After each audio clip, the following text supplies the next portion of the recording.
Hello दोस्तों, आज की इस वीडियो में हम बात करेंगे एनसीडी के बारे में कि नॉन कन्वर्टिबल डिबेंचर क्या होता है। पर उस तक पहुंचने से पहले हम बात करेंगे कि डिबेंचर एक्चुअली में क्या होता है। सपोज कीजिए एक कंपनी है, उसको कुछ पैसे चाहिए, तो किन किन केसेस से वो पैसे अरेंज कर सकता है। या तो वो खुद से, अगर उसके पास कुछ पैसा पड़ा है तो वो लगा सकता है, या किसी बैंक से लोन ले सकता है, गवर्नमेंट से लोन ले सकता है, या थर्ड जो किसी पब्लिक से, मतलब किसी भी पब्लिक से, जैसे आपसे ले लिया, मुझसे ले लिया, या किसी यार दोस्त से ले लिया, इस टाइप से भी वो पैसा ले सकता है। तो उसे हम पब्लिक बोलते हैं। तो उस केस में क्या होता है, जब पब्लिक यानी इन्वेस्टर उसको पैसा देता है तो उसके बदले में कंपनी उसे एक सर्टिफिकेट देती है। इस डायग्राम के अकॉर्डिंग मैं आपको समझा देता हूँ कि एक इन्वेस्टर है, उसने इन्वेस्टर को पैसा दिया है और वो उसके बदले में एक आपको सर्टिफिकेट आपको दे देता है। फॉर एग्जाम्पल, मैंने आपको ये सर्टिफिकेट दिखाया है, ये कंपनी आपको प्रोवाइड कराती है। अब आगे बढ़ते हैं। डिबेंचर जो होता है दो पार्ट्स का होता है, एक कन्वर्टिबल डिबेंचर और एक नॉन कन्वर्टिबल डिबेंचर।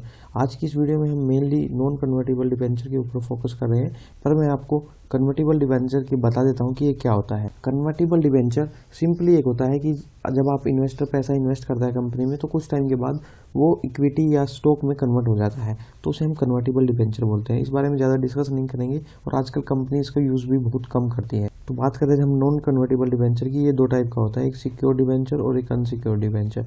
इसके बारे में हम डिटेल बात करेंगे आगे। नॉन कन्वर्टिबल डिबेंचर क्या होता है, जो कि इक्विटी या स्टॉक में कन्वर्ट नहीं होता है। ठीक है, एक मैच्योरिटी डेट फिक्स होती है और उसका इंटरेस्ट जो होता है वो टाइम टू टाइम पे होता है प्रिंसिपल अमाउंट के ऊपर, आइदरली मंथली, क्वार्टरली और एनुअली, वो डिपेंड करता है। एनसीडी के अंदर क्या होता है कि जो कैश फ्लो होता है या जो पैसे का फ्लो होता है, लिक्विडिटी होता है और लो रिस्क होता है, और टैक्स बेनिफिट्स भी हमें मिल जाते हैं as compare to convertible debenture. लेकिन दो टाइप से एनसीडी यूज होता है, एक फर्स्टली जो मैंने आपको बताया था सिक्योर डिबेंचर और एक अनसिक्योर डिबेंचर। सिक्योर डिबेंचर क्या होता है कि जो कंपनी के एसेट्स हैं, जो कंपनी का सामान है, वो बैकअप होता है। मतलब कि एग्जांपल के लिए कंपनी डूब गई कल को, तो आपके पास कुछ होना चाहिए आपके बैकअप के लिए। तो उस केस में हम जो होते हैं सिक्योर्ड एनसीडी होते हैं कि अगर कंपनी का कुछ लॉस हो जाता है तो कंपनी अपना सामान बेचकर आपके पैसे पे करेगी। सेकंड पे बात करते हैं अनसिक्योर्ड एनसीडी की। अनसिक्योर्ड एनसीडी में क्या होता है कि कंपनी का कोई एसेट बैकअप नहीं होता है, तो इसी वजह से ये काफ़ी अनसिक्योर्ड होती है, हायर रिस्क होता है। सिक्योर्ड एनसीडी में लो रिस्क होता है, लो इंटरेस्ट रहता है।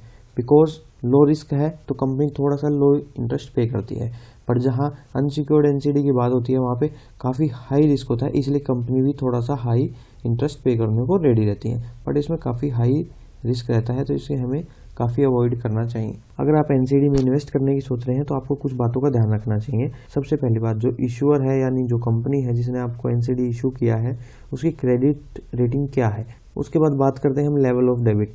लेवल ऑफ डेबिट का मतलब है कि कितना परसेंट आपसे डेबिट किया है। मतलब कि फॉर एग्जांपल 100 रुपये, कंपनी की वैल्यू 100 रुपये है, आपसे 50% उसने डेबिट कर लिया, तो उस केस में वो सही नहीं है। बहुत ही लो वैल्यू आपके पास इनमें डेबिट होनी चाहिए। कैपिटल एक्विडिटी रेशो उस कंपनी का क्या है, जो प्रोविजन है नॉन परफॉर्मिंग एसेट्स का वो क्या है, इंटरेस्ट कवरेज रेशो क्या है, और आपका टैक्स स्लैब भी आपको चेक करना चाहिए। कि अगर आप एनसीडी में इन्वेस्ट कर रहे हैं तो हमारी तरफ से आपके लिए कुछ टिप्स हैं। सबसे पहले आपको जो टर्म एंड कंडीशन होती है वो पूरी तरह से पढ़ लेनी चाहिए। अगर आपको हल्की सी भी क्लियरिटी नहीं हो रही है, कुछ भी नहीं हो रहा है, तो आपको वहाँ पे इन्वेस्ट नहीं करना चाहिए, क्योंकि आपका पैसा है वो वेस्ट नहीं होना चाहिए। So do not invest in this. Diversification में क्या है कि आपको जो है इन्वेस्ट करना चाहिए वेरियस फर्म में, डिफरेंट फर्म में आपको इन्वेस्ट करना चाहिए, जिससे कि आपका जो है रिस्क है वो रिड्यूस हो जाता है काफ़ी। अगर जो इश्यूअर है वो सिंगल सेक्टर पे डिपेंड है, जो पर्सनल लोन पे फोकस रखता है, तो वो सेफ नहीं होता इन्वेस्ट के लिए, तो उसमें हायर रिस्क होता है। इन कुछ चीज़ों का ध्यान रखकर आप अपनी मनी को सिक्योर कर सकते हैं। दोस्तों, अगर इस वीडियो से कुछ भी आपको हेल्पफुल मिला है तो प्लीज़ आप इस वीडियो को लाइक करना ना भूलें। Thank you.